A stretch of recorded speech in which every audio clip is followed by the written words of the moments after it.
Welcome back to this Fox 26 News special as we address the issue of diversity in the classroom. Joining us now is Paul Louden, an expert on bullying and autism. Paul is a radio talk show host here in Houston, and he says he was the subject of bullying and knows what it's like to be alone in school. Paul, thanks for joining us here. When you saw some of those stories that we prepared and the pain that those young people are going through, what can we do to help them?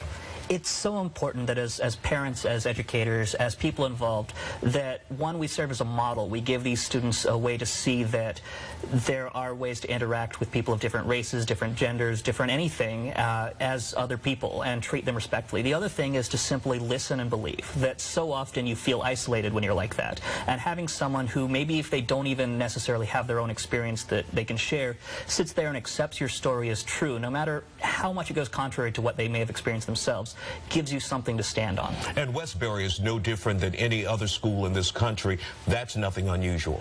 Not in its significance, no. That you see bullying, you see stories like this everywhere throughout all time, and we always have to learn to work better towards making it better for these kids.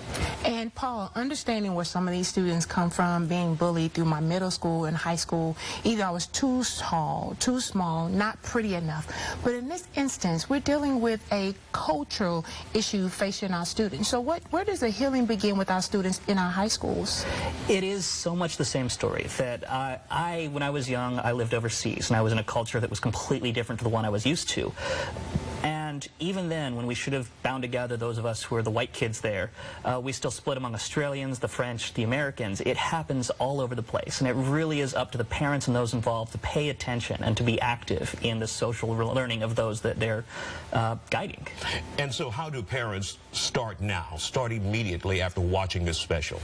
One thing is to sit down with your children and listen to their stories, ask them what school is like, and to really try to learn to be involved in what's happening with them right now, just so you can say, well, what would I want someone to do if this were happening to me? Always just believe their stories. All right.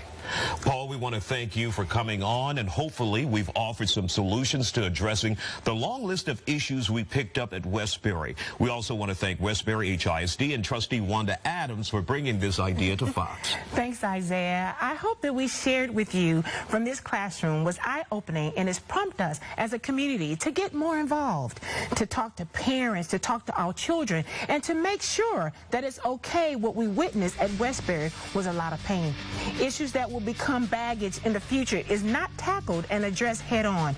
We also want to thank the students at Westbury for being so open and honest. Thank you all once again for joining us, and we hope we have started the dialogue. Good night.